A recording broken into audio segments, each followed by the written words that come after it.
Namaste, I am Dr. Anjila Ghimire. I am a DM neonatology resident. I came from Kathmandu Medical College Teaching Hospital, Kathmandu. I am currently working in Kathmandu Medical College as the resident doctor.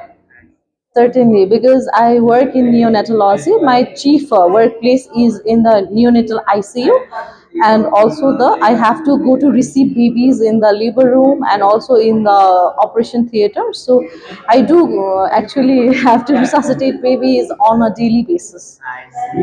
It was like an amazing experience actually, and I would also like to add that because we actually follow the NRP guideline of the American guidelines. The NRP 2020 is the guideline which we usually follow in our unit.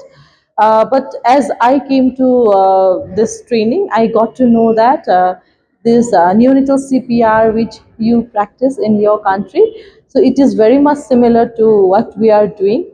But in addition to what we are doing, I was very much impressed by that in the pre-birth you would also consider infection prevention, as you know, like by highlighting it so much, because that is the utmost important thing while caring for these tiny babies. And then like we do have infection prevention at the back of our mind, but we do not include it as, you know, like the prerequisite or the pre-birth question.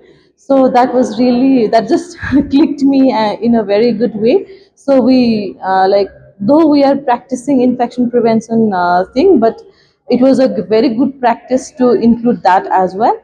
And in the successive steps in the resuscitation are very much similar to ours, and it was really good to, you know, follow through the guidelines which you are following. I see. Great. Thank you very much. Wow, that was the best part for me today. So, like our in medical field, like the skills are usually, you know, so the more we practice, the more we gain our skills, and then the simulation lab seems very much utmost essential for the beginners and also for those who are already practicing the neonatal resuscitation, because as we, you know, as we are continuing our practice, there are so many updates also which come in the field of resuscitation. And like if we stop attending the resuscitation for a short while also, we become so much confused and there's a lot of chaos even among the organized team itself. So this simulation training was really helpful to also identify what could go wrong. Like, you know, like all of us, if we have to write down the steps we can write, but in a real life scenario, while performing the same steps also, so there could be so much of chaos, and that came to life when we were doing the simulation practices. So that was the best part of the training today.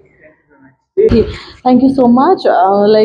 This is a really great opportunity to be talking to you about this thing. So, like this simulation training is the first of its kind which I've attended today. So, if time permits for you, or if you have that sort of resources, maybe it would be more useful to conduct such trainings on a regular basis, and like, you know, forming a team and then conducting such trainings in different centers, like even outside the valley also. That would be very much helpful for us. All right. Thank you very much.